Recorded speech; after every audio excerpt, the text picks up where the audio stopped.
جهاز جديد من ريلمي في الفئة الاقتصادية C85 برو. تعالوا نتكلم فيه سوا مع بعض ونشوف ايه اللي بيميز الجهاز، ويا ترى يستحق لقب برو ولا لا.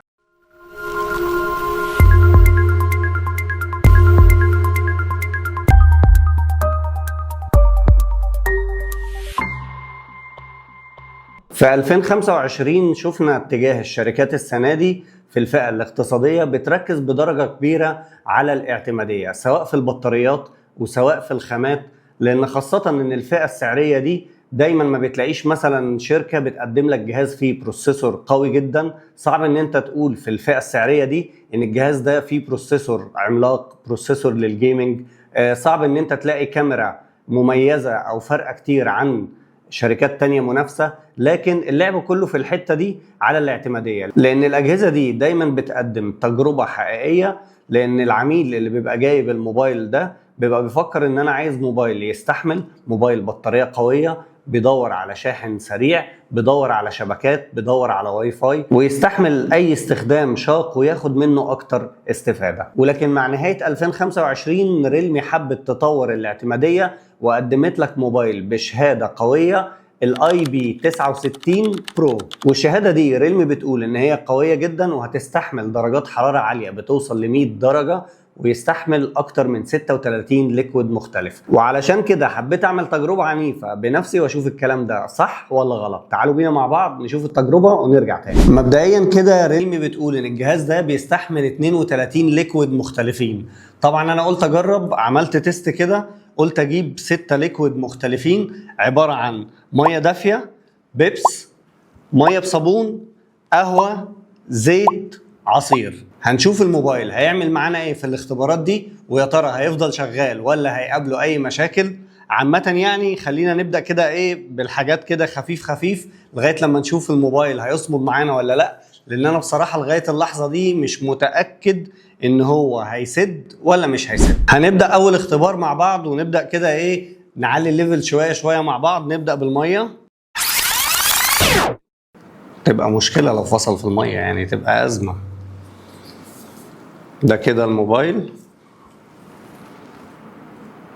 تمام، التاتش شغال مفيش أي مشاكل، ده كده وهو عليه مية. نيجي بقى لتاني حاجة، نبدأ بالبيبس ولا بالصابون؟ عامة نبدأ بالبيبس. ما شاء الله شغال يا ابني والله، لغاية دلوقتي الاختبار تمام. ندخل بقى على ايه؟ تحبوا ندخل على الصابون ولا على العصير؟ انا شايف نبدأ بالعصير. العصير برضه ايه ما يزعلوش.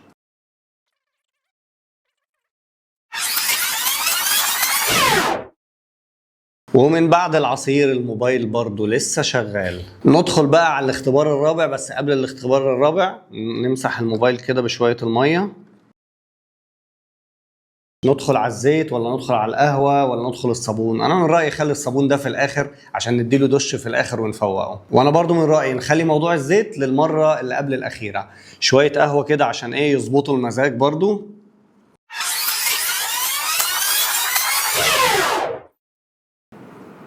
ده كده بعد القهوة. والله يا ابني كويس. خلي بالك صعب جدا تلاقي موبايل وهو عليه اي ليكويد على الشاشة التاتش يشتغل معاك بمنتهى السلاسة. نديله دش اخير قبل موضوع الزيت عشان يبقى جاهز ومستعد. بس انا رأيي برضو ايه خلي الميكس ده مع بعض ونضغط اكتر على الموبايل.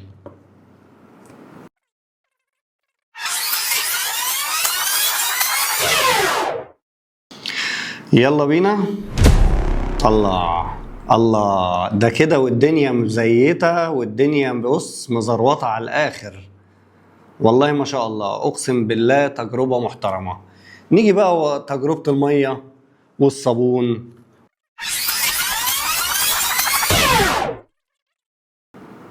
يعني انا معرفش كده اوفر خالص، يعني مستحيل التاتش كده يبقى شغال. والله شغال. وبعد التجربة العنيفة اللي احنا شفناها مع بعض اقدر اقول لك ان الجهاز يستحق لقب برو في الاعتمادية والمقاومة، لان هو نجح معايا في كل الاختبارات وما وقعش في اي اختبار فيهم. ونروح سوا للتصميم اللي ريلمي حبت تهتم بيه وبتقدم لك موبايل بشكل شيك بخامات من البلاستيك مقاومة للصدمات ونقشة جمالية مستوحاة من ريش الطاووس. وبالنسبة للجنب اليمين على الموبايل هنلاقي زرار الباور وزرار الفوليوم اللي بعلي واللي بوطي الصوت، وبالنسبه للجانب العلوي للموبايل ما فيهوش حاجه، وكنت اتمنى ان الموبايل يجي بمايك عازل للضوضاء لكن مش موجود فيه. وبالنسبه للجانب السفلي للموبايل هنلاقي مكان الشرايح ومكان السبيكر اللي بيقدم لك صوت عالي ونقي بيوصل لحد 400%. والجانب السفلي للموبايل بيفتقد مخرج السماعه 3.5 مللي. اما شاشه الموبايل جايه بمقاس 6.8 انش بنوع اموليد بريفريش ريت 120 هرتز، وبنسبة سطوع عالية بتوصل لحد 4000 نتس، وده رقم كويس في الفئة السعرية دي. والشاشة هتديلك ألوان مشبعة ونقية،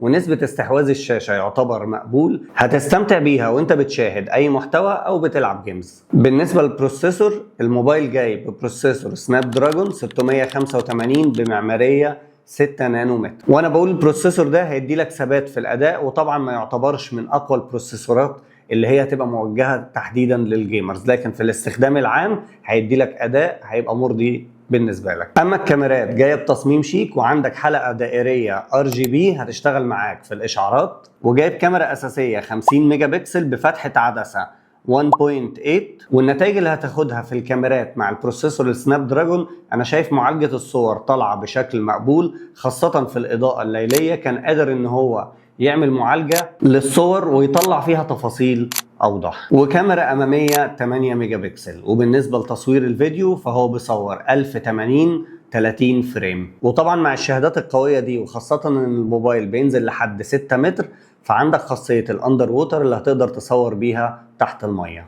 وزي ما قلنا على شهادة المقاومة برو، فتقدر تقول على البطارية هي كمان برو، لان الجهاز جاي ببطارية عملاقة 7000 ملي امبير اللي هيشتغل معاك 118 ساعة في الاغاني، او 19 ساعة يوتيوب، او 54 ساعة مكالمات. ولو الجهاز 1% هيشتغل معاك 37 دقيقة في المكالمات. وده غير كمان ميزة الشحن العكسي في الموبايل اللي هتقدر تعتبره باور بانك في اصعب الظروف، وهتقدر بيه تشحن اي حاجة تانية بتستخدمها سواء ساعة او سماعة او موبايل. وكمان جاي معاه شاحن سريع سوبر فوك 45 واط، هتقدر تشغل فيديو لمدة ساعة لو شحنته 5 دقايق بس. وكمان بيجي معاه جراب سيليكون جوه العلبة. وعايز الفت نظرك لكل التجارب اللي انت شفتها، انا ما بعملكش التجارب دي علشان تيجي تقول لي انا ما بجيبش موبايل عشان احطه في مية واوقعه واحطه في النار، ومحدش بيستعمل الموبايل الاستخدام ده. لكن هي كل الفكرة، انا التجارب دي معمولة لمجرد بس ان انا ببقى حابب وعايز اتأكد من الاعتمادية، وعايز اوصل لك ان قد ايه الموبايل ممكن يستحمل في مواقف كتير اغلبنا ممكن بيتعرض ليها. وانا للحظة اللي بكلمك فيها دي دلوقتي لسه سعر الموبايل ما تحددش، ولو عايز تعرف سعر الموبايل تابعني على صفحة الفيسبوك، هنزل لك السعر اول لما يتحدد، وكمان هكتبه لك تحت في الكومنتات. بتمنى نكون استفدنا مع بعض واكون ما طولتش عليكم. كان معاكم احمد قويدر، واشوفكم في فيديوهات تانية كتير. سلام.